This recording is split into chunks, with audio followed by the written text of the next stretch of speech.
آج ہم بات کریں گے اردوغان کی جو ریسنٹ کچھ سپیچز ہیں ان کے بارے میں، اور وہ کس چیز فیوچر میں وہ کس طرف جو ہے، جو علاقائی سیاست ہے جس میں علاقائی وار کا بھی خطرہ ہے، وہ کس طرف جا سکتی ہے۔ تو سب سے پہلے تو ہمیں مڈل ایسٹ کے نقشے پہ نظر ڈالنی پڑے گی سمجھنے کے لیے۔ آپ کو یہاں پہ یہ کویت نظر آ رہا ہے، بحرین، دوحہ، یو اے ای۔ اگر آپ تاریخ کی اسٹڈی کریں تو آپ کو اس نامی ارلی سکسٹیز میں یہ سب ملک کریٹ کیے گئے جب برٹش نے مڈل ایسٹ کو چھوڑا، اور یہ پورا نقشہ ایکچولی یہ سارے بارڈر سوائے اس کے کہ جو آپ کہہ سکتے ہیں کہ کچھ تاریخی ملک ہیں عراق اور شام جیسے، ایون اردن نام کا بھی کوئی ملک تاریخ میں ایگزسٹ نہیں کرتا۔ تو یہ جو مڈل ایسٹ کا نقشہ ہے، یہ برٹش نے جس طرح ساؤتھ ایشیا کا نقشہ برٹش نے ڈیزائن کیا، اس طرح مڈل ایسٹ کا نقشہ بھی انہوں نے ایسے ڈیزائن کیا ہے کہ جو ان کے مفادات کو اچھے طریقے سے فیوچر میں سرو کر سکے۔ اور ان کا مفاد یہ تھا کہ انہوں نے ایسی کمزور ریاستیں بنا دی جن کی آبادی بھی امپریکٹیکل سی تھی، اور بعض کا رقبہ بھی امپریکٹیکل، کہ ان کو ہمیشہ سے پروٹیکشن کی، اپنی سیکیورٹی کے لیے ضرورت پڑتی۔ ابھی اگر آپ دیکھیں تو امریکی سینٹرل کمانڈ کا جو فارورڈ آفس ہے وہ انہی گلف کی ریاستوں میں ہے، قطر میں موسٹ پرابلی، اسی طرح بحرین میں اور کویت میں بھی امریکن نیوی، اور نہ صرف امریکن نیوی بلکہ فرینچ، برٹش، ان سب کو سہولتیں بھی ہیں۔ اور ظاہر ہے عراق کی صورت میں جو دو جنگیں عراق کی ہو چکی ہیں، اس کی صورت میں پھر یہ چھوٹے چھوٹے ممالک جو ہیں وہ خطرہ بھی محسوس کرتے تھے۔ تو اصل سٹوری اگر آپ سمجھنے کی کوشش کریں تو اس کے لیے آپ کو مڈل ایسٹ میں جو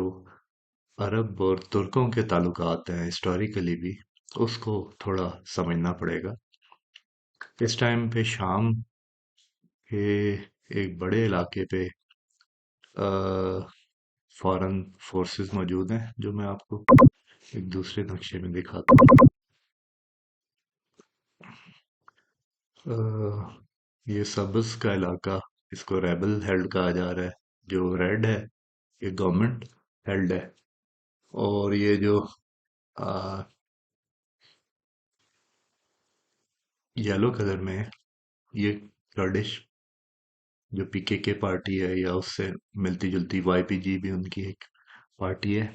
یہ وہ کردش جو لیفٹسٹ پارٹیز ہیں ان کے قبضے میں۔ تو یہ ہوا کیسے؟ اس میں بھی ترکی اور شام کا سرحدی مسئلہ بڑا پرانا ہے، اور وہ جو مسائل تھے جس کی وجہ سے ترکی کو عرب دنیا سے، عرب ریبلز نے ساتھ مل کے یہ نئے ملک ایز اے ریوارڈ لیے برٹش سے، اسی زمانے میں فلسطین بھی عربوں کے، مطلب مسلمانوں کے ہاتھ سے چلا گیا اور برٹش کے مینڈیٹ کے انڈر آ گیا، اور بعد کے سارے مسائل فلسطینی اصل میں اسی کا شاہ حسانہ ہے، آپ کہہ سکتے ہیں۔ تو یہاں بھی اگر آپ دیکھیں کہ شام ایک ایسی ریاست تھی کہ ملیٹریلی بھی نمبرز کے حساب سے، ویپنز کے حساب سے ایک پاورفل ملک تھا، اور اسرائیل کے نیبرز میں تھا، اور ٹیکنیکلی ابھی تک بھی، کیونکہ جو گولان ہائٹس کا ایریا ہے وہ اسرائیل کے قبضے میں ہے، تو آج تک بھی ٹیکنیکلی سیریا جو ہے وہ ایٹ وار ہی ہے ود اسرائیل، جبکہ لبنان میں کچھ حد تک آپ کہہ سکتے ہیں حزب اللہ کو نیوٹرلائز کر چکے ہیں، کیونکہ بیچ میں ایک U N force, peacekeeping force بھی موجود ہے۔ ساؤتھ میں جو ایجپٹ ہے، جو بڑا، مطلب دو ہی بڑے ملک حملہ کرتے تھے پرانی، اس میں اس میں شام ہوتا تھا، اور دوسرا فرنٹ ہوتا تھا ایجپٹ والا۔ تو ایجپٹ جو ہے وہ تو 1976 میں کیمپ ڈیوڈ ایگارڈ کے بعد وہ تو پیس ٹریٹی کر بیٹھا، ریٹرن میں اس کو سینائی کا ایریا اسرائیل سے واپس مل گیا۔ امریکہ نے کرائی تھی کیمپ ڈیوڈ میں اسرائیل اور مصر کے درمیان یہ امن معاہدہ، جسے کیمپ ڈیوڈ ایکارڈ کہتے ہیں۔ تو پھر ساتھ ایک اردن کا ملک ہے، جو اتنا کوئی مضبوط ملک نہیں ہے معاشی طور پہ، اور وہ بھی کافی حد تک امریکہ پہ ڈپینڈنٹ ہے، اگر اس کے آپ ہتھیار دیکھیں اور جو اس کو امداد ملتی ہے، کیونکہ آئل رچ بھی نہیں ہے۔ تو اصل جو خطرہ اسرائیل کو تھا، اب جو رہ گیا تھا وہ ایک شام کا ملک ہی تھا، اور یہ شام کا وہ ملک ہے جس نے پہلی گلف وار میں سب سے بڑی فوج، میرے خیال میں پاکستان سے بھی بڑا دستہ تھا ان کا، جو انہوں نے سعودیہ کی مدد کے لیے بھیجا تھا۔ تو یہ پھر آپ یہ بھی کہہ سکتے ہیں کہ مڈل ایسٹ میں آخری ملک تھا جو رشین، مطلب ایران کے علاوہ، جو رشین انفلوئنس میں رہ گیا تھا۔ باقی تو عراق کو اور مصر میں تو آلریڈی جو مغرب نواز حکومتیں ہیں وہ آلریڈی قائم کر چکے ہیں مختلف طریقوں سے۔ تو شام ہی ایک بڑا مسئلہ تھا ان کے لیے، کیونکہ شام کے تھرو ہی ایرانین ہتھیار بیسیکلی حزب اللہ کو پہنچتے۔ تو شام کو ٹھکانے لگانا، آپ یہ کہہ سکتے ہیں کہ مغربی ملکوں کا ایک بڑا ایجنڈا، جس میں ترکی بھی شامل ہے، کیونکہ یہ جو آپ کو سبز ریبل ہیلڈ ایریاز نظر آ رہے ہیں، اور یہ زیادہ اوپر ترکی کے بارڈر کے ساتھ نظر آ رہے ہیں، اس میں ترکی اپنی فوجیں بھی بھیجتا رہا ہے اور ریبلز کو بھی ٹرین کرتا رہا ہے۔ تو ترکی تو ایکچولی اس گیم کا حصہ ہے بیسیکلی۔ اب اردوغان کیوں ایسے دعوے یا باتیں کر رہا ہے؟ اور ابھی والی جو ویڈیو تھی وہ تو تھی بھی وہ اپنی اے کے پی جو پارٹی ہے اس کے سامنے، اس کو اسرائیلی اینالسٹ نے اس طرح سے آئیڈینٹیفائی کیا ہے کہ اینالائز اس طرح سے کیا ہے کہ کوئی پارلیمنٹ، ٹرکش پارلیمنٹ کا سیشن نہیں تھا، بلکہ اس کی اپنی اے کے پی پارٹی کا اجلاس تھا، جس میں ترکش صدر نے ایسی بات کی۔ تو ظاہر ہے ترکش صدر ان چند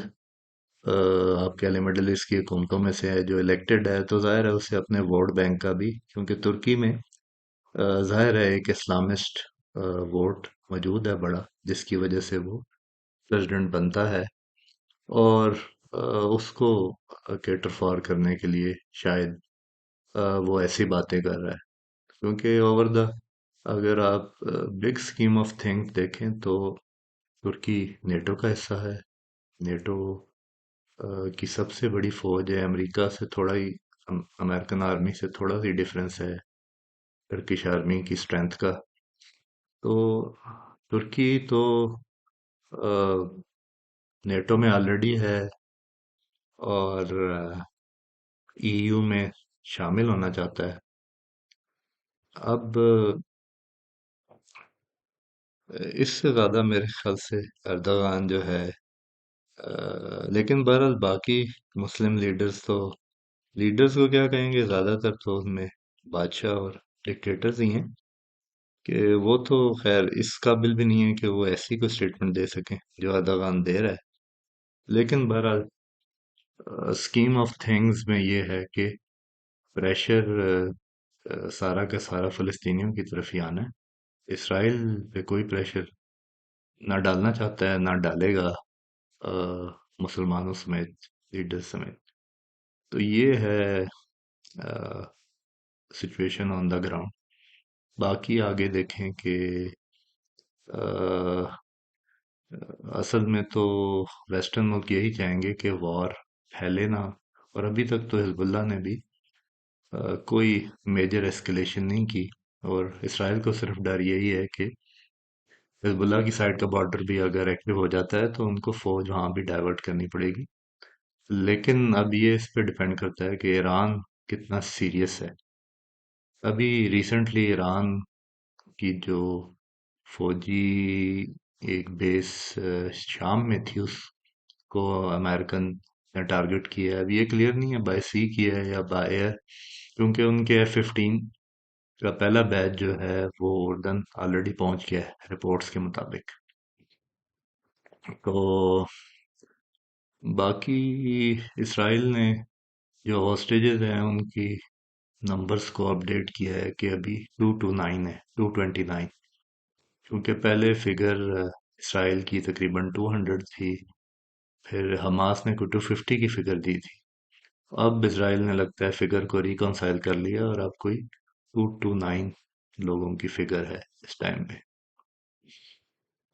تو باقی حماس کی طرف سے راکٹس تو روزانہ ہی چل رہے ہیں، ان میں سے بہت کم